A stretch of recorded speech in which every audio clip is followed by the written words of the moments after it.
যখন এক মুক্তিযোদ্ধার ঈদ কাটে ফুটপাতে, চারদিকে যখন ঈদের আনন্দ, নতুন পোশাক আর উৎসবের আমেজ, তখন এই স্বাধীন দেশেরই এক বীর সন্তানের ঠিকানা কেবলই খোলা আকাশ আর শহরের নিষ্প্রাণ ফুটপাত, যিনি একসময় এই দেশের স্বাধীনতার জন্য নিজের জীবন বাজি রেখেছিলেন।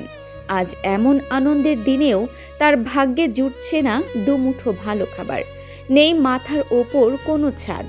রাজধানীর একটি ব্যস্ত এলাকার ফুটপাতে দেখা মেলে এমনই এক হতভাগ্য বীর মুক্তিযোদ্ধার। ১৯৭১ সালে যে হাতে বুক চিতিয়ে অস্ত্র তুলে নিয়েছিলেন শত্রুর বিরুদ্ধে, আজ সেই হাত বয়সের ভারে আর অভাবের তাড়নায় রুগ্ন।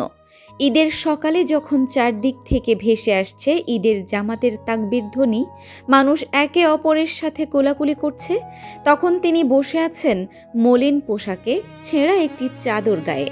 জীবনের এই করুণ পরিণতি সম্পর্কে জানতে চাইলে দীর্ঘশ্বাস ছেড়ে এই বীর সেনানী বলেন, দেশটা তো স্বাধীন করেছিলাম সবার মুখে হাসি দেখার জন্য। আজ চারদিকে মানুষের আনন্দ দেখে ভালোই লাগে, কিন্তু আমাদের মতো কিছু মানুষের খবর কেউ রাখে না।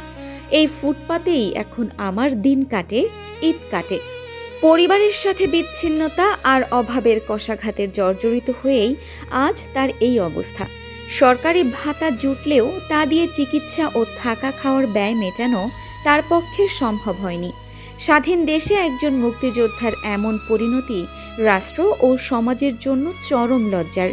যে মানুষগুলো আমাদের লাল সবুজের একটি পতাকা উপহার দিয়েছেন, জীবনের শেষ বেলায় এসে তাদের এমন মানবেতর জীবনযাপন আমাদের বিবেককে কাঠগড়ায় দাঁড় করায়। উৎসবের এই দিনে এমন দৃশ্য বারবার চোখে আঙুল দিয়ে দেখিয়ে দেয়, আমরা হয়তো বড় উৎসব করতে শিখেছি, কিন্তু বীরদের সম্মান করতে এখনো পুরোপুরি শিখিনি। সংশ্লিষ্ট কর্তৃপক্ষের অবিলম্বে এমন অসহায় বীর সন্তানদের পুনর্বাসনে এগিয়ে আসা উচিত।